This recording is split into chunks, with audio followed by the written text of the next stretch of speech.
One of the most important factors to the growth of your company is the culture.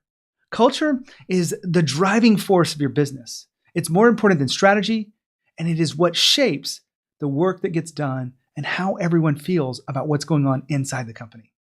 Hi, my name is Gene Hammett. I work with hypergrowth companies or those that want to understand hypergrowth from the Inc. 5000 research I've done over the years. I work with these companies to understand their leadership and the sales and marketing that really activates hypergrowth. And a big part of that is culture. So let's talk about culture. You're in leadership and you've probably studied culture. You've read books about it. You've done everything you can think of to really understand how to impact your culture. And the reality of this is culture is not the easiest thing in the world to impact because it is ingrained inside of who we are. So what is culture? Well, at one level, culture is really about the written and unwritten rules of how we operate inside the company. Now, that's a pretty good definition of it, but I really like culture is the personality of the company. If you think about personality of how you guys approach the work that you do and how you work together and collaborate, that is really your culture.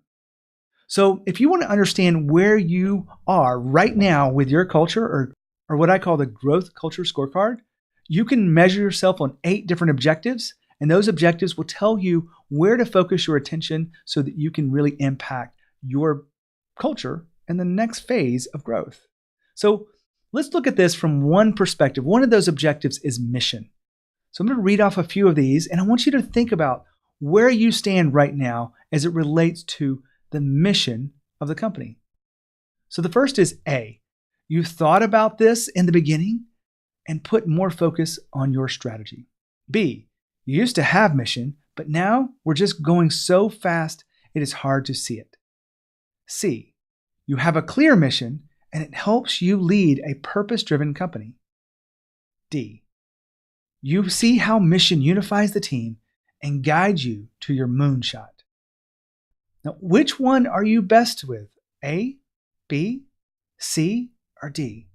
Think about it. Pause if you need to, go back, and really think about how this one question relates to your culture inside your business.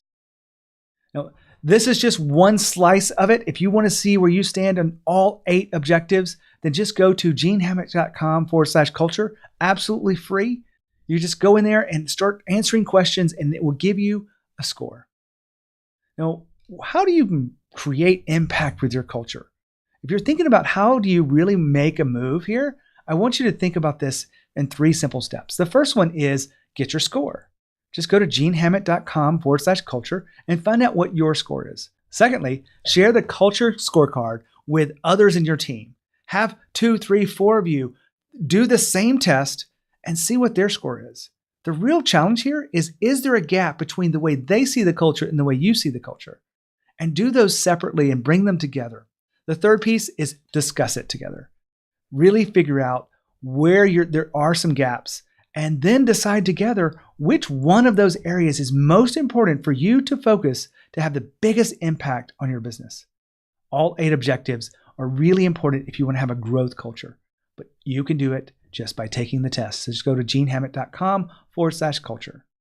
All right, that's my piece today. If you want to improve your culture, get your score. And if you want to understand how hyper-growth companies are growing in this day and age, make sure you check out all the resources I have and other episodes here at hypergrowth.tips. And love to talk to you. And as always, lead with courage. And I'll see you next time.